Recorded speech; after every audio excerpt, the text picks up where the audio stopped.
A paz de nosso Senhor Jesus Cristo. Quero compartilhar para a nossa meditação por algo que tem me chamado muita atenção nas redes sociais. E eu quero compartilhar com você, falar sobre um rei chamado Ezequias.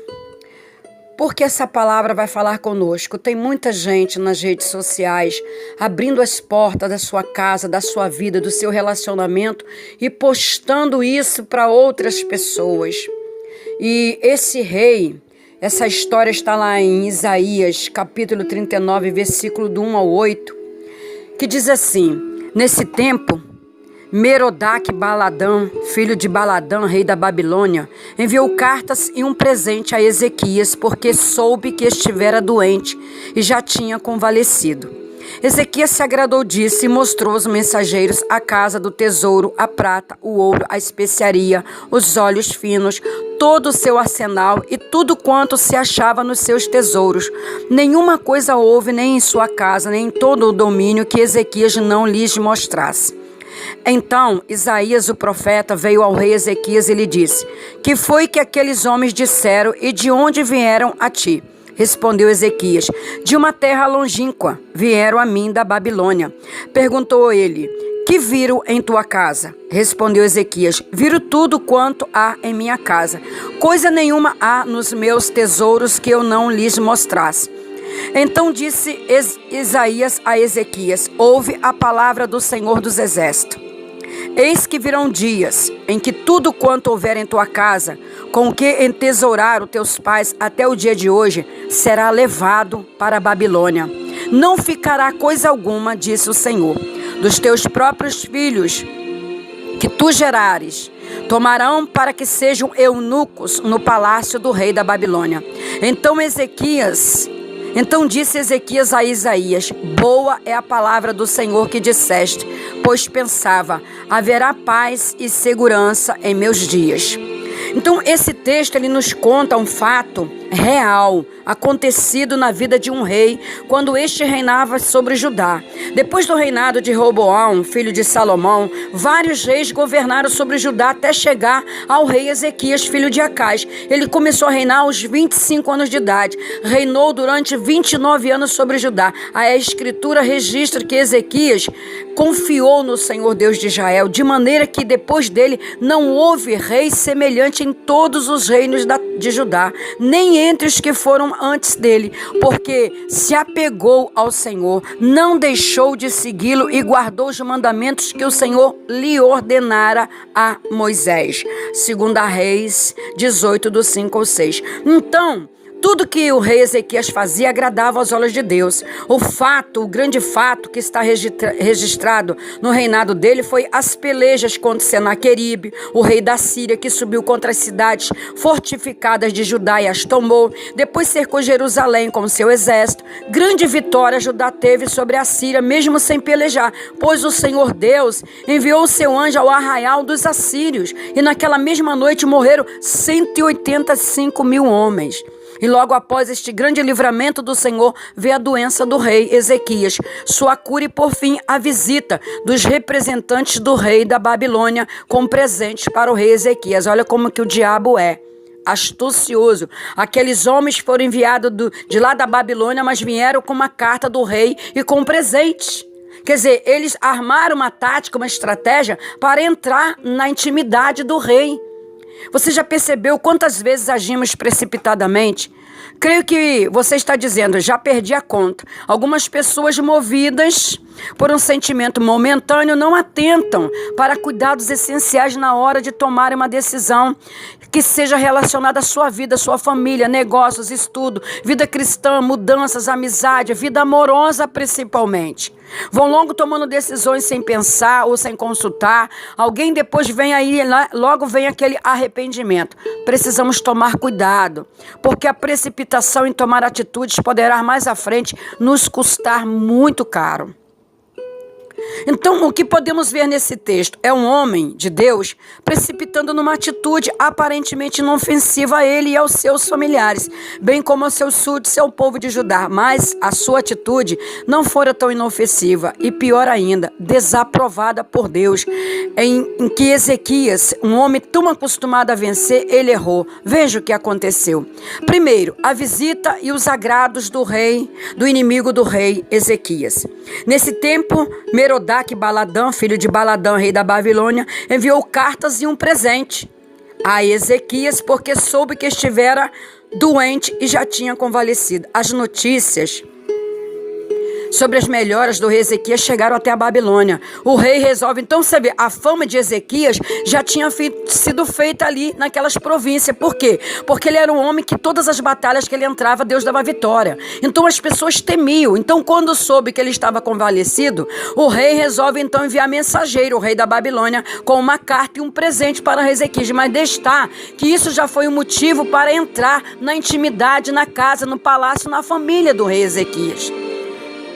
A visita recebida merecia uma atenção redobrada. Às vezes a gente acha que as pessoas estão nos felicitando nas redes sociais porque está contente com o nosso relacionamento, com nossa mudança de vida, com um cargo, com um carro, com alguma promoção, mas não está. Claro que toda regra há exceção. Há amigos que são mais chegados do que irmão, mas a maioria, que está ali postando que Deus abençoe, que não sei o que, está com o coração já tomado pelo inimigo, na inveja, no olho grande, já armando, arquitetando um jeito de te derrubar de tudo que você tem. Então, aquela visita merecia uma atenção redobrada. A visita, ela veio acompanhado do agrado do inimigo. Ezequias, ele não parou para olhar para isso. As cartas e o presente foram entregues pelos enviados do rei, que deve ter chegado a Jerusalém por volta do ano de 703 a.C. Embora a palavra não especifique que tipo de presente era, seria uma demonstração de boa vontade do rei da Babilônia. É isso que o diabo faz. O inimigo, ele não vai se apresentar para você e para mim com aquele rabinho, com aquele chifrinho, como as pessoas visualizam o diabo, não. Ele vai vir com sapatinho de lã. Ele vai vir com pelezinha de cordeiro. Vai se fingir de amigo, de amiga. Vai querer frequentar a sua casa. Mas destaque, as intenções são dadas pelo diabo. O rei, ele deveria ponderar sobre as reais intenções do inimigo, ou seja, ele deveria estar atento, porque soube que estivera doente, já tinha se convalescido. Então, se ele já tinha se convalescido, uma visita se recebe quando você está doente. Você já tinha se convalescido. Qual é a intenção do rei de Babilônia de enviar pessoas na casa do rei Ezequias, ao palácio do rei Ezequias? O que Merodach-Baladã pretendia ao visitar e presentear o rei Ezequias? A princípio, podemos até responder de forma bem simples. Veio presentear um amigo que estava doente e agora tinha se restabelecido, certo? Aparentemente sim, mas está errado. Esta amizade não estava baseada em laços de sinceridade. Por trás de tudo estava o interesse político deste homem sagaz. Merodach-Baladã sabia que tempos antes Ezequias tinha se rebelado contra o pagamento de tributos resultantes dos pecados cometidos por Acais, seu antecessor, a Senaqueribe, rei da Síria. Este ato de Ezequias, que mais tarde resultaria no cerco de Jerusalém, encorajou Merodach-Baladã a também se rebelar contra o rei da Síria, autoproclamando-se imperador da Babilônia, reino que estava subjugado pelos assírios. Contudo, ele não queria enfrentar sozinho esta guerra. Lembrou-se de Ezequias. Olha aí, lembrou-se de Ezequias, fragilizado por uma enfermidade mortal. Arquitetou logo um plano que envolvia o envio de embaixadores e presentes para tocar o coração de Ezequias.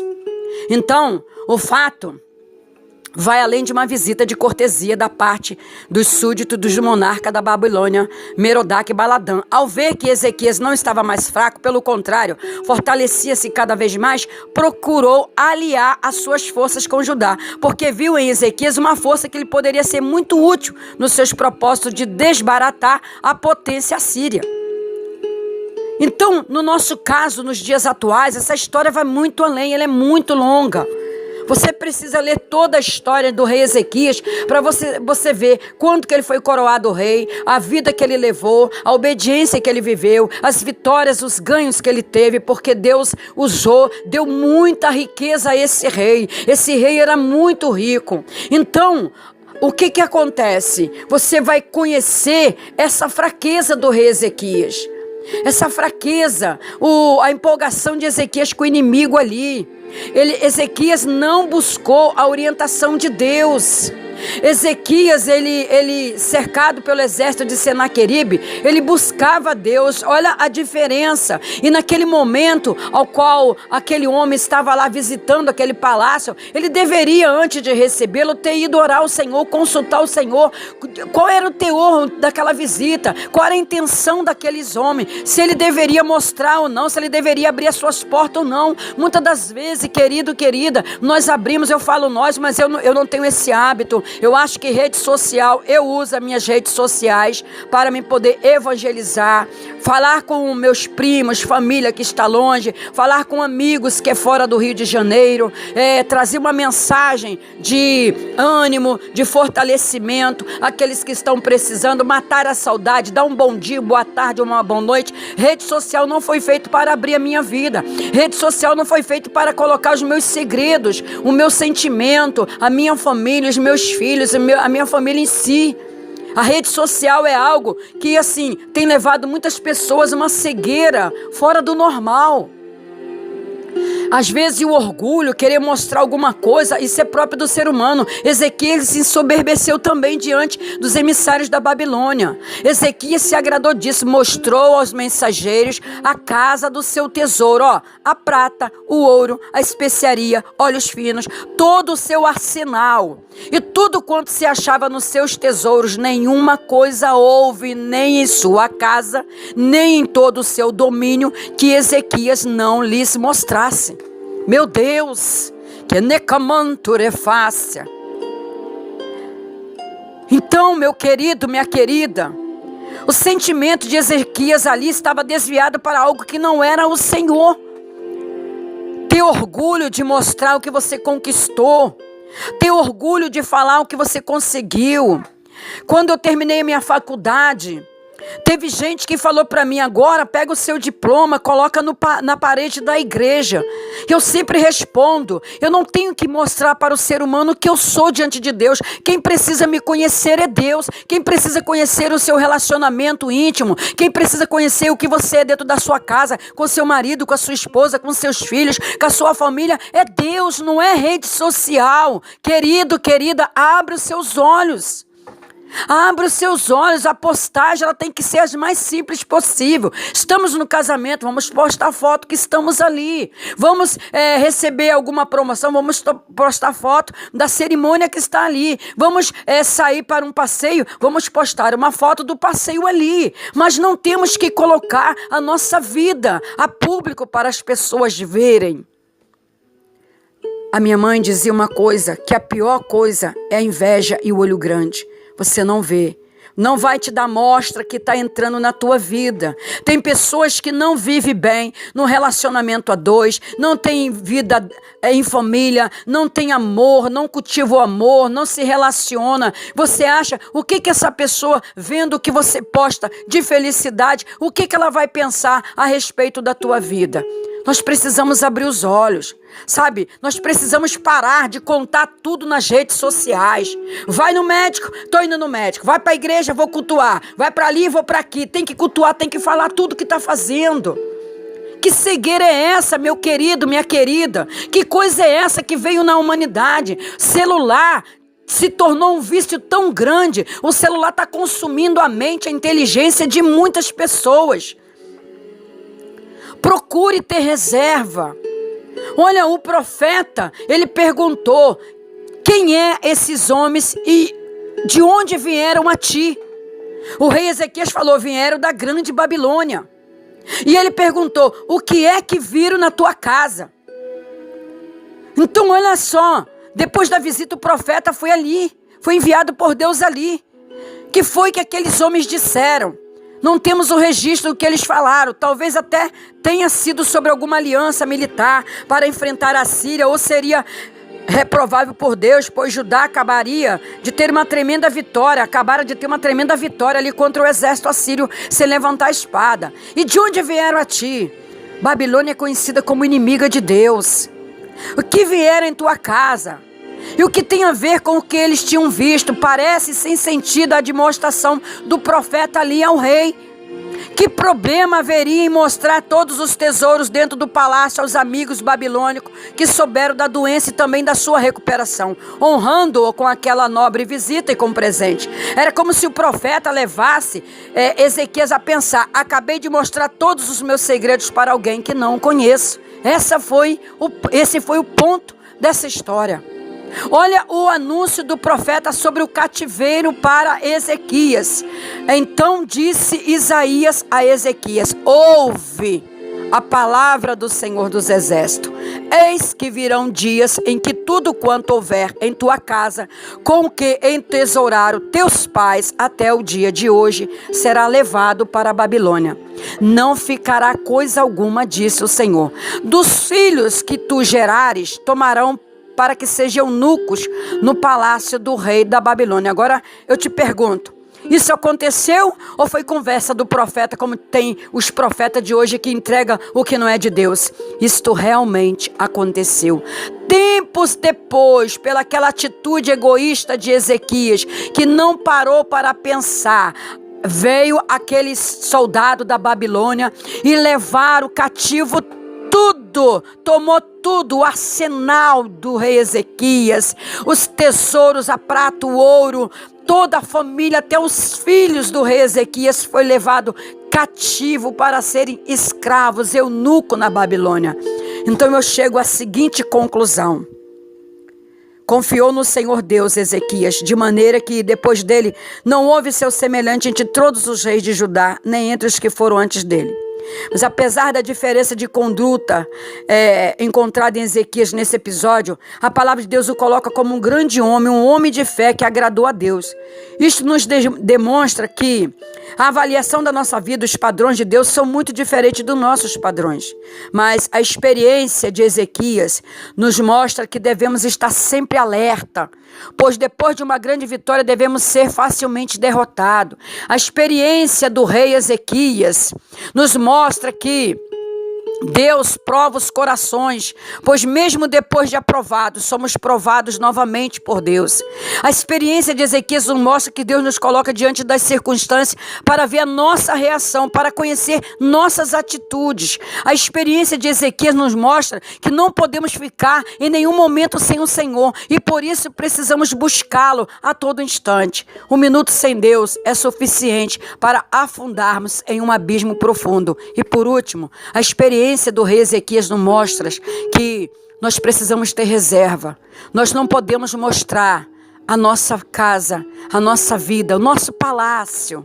Nosso palácio, nós não precisamos de muito para sermos felizes. Nós precisamos de ser abençoado com o que nós já temos para que a nossa felicidade seja completa. E nós não podemos mostrar isso, abrir a porta da nossa casa para mostrar os nossos tesouros, ou seja, a nossa casa, o nosso relacionamento, nosso marido, nossa esposa, nossos filhos, nossos bens materiais para outras pessoas. Não importa, o que importa é você e Deus. É só Deus que precisa saber do que você tem na sua vida. Que Deus te abençoe, abra os teus olhos e passa a olhar as redes sociais com outro olhar, com um olhar que você vai cultivar a amizade, uma boa amizade, um relacionamento, mas nunca para mostrar o que você tem de mais precioso em sua vida. Deus te abençoe.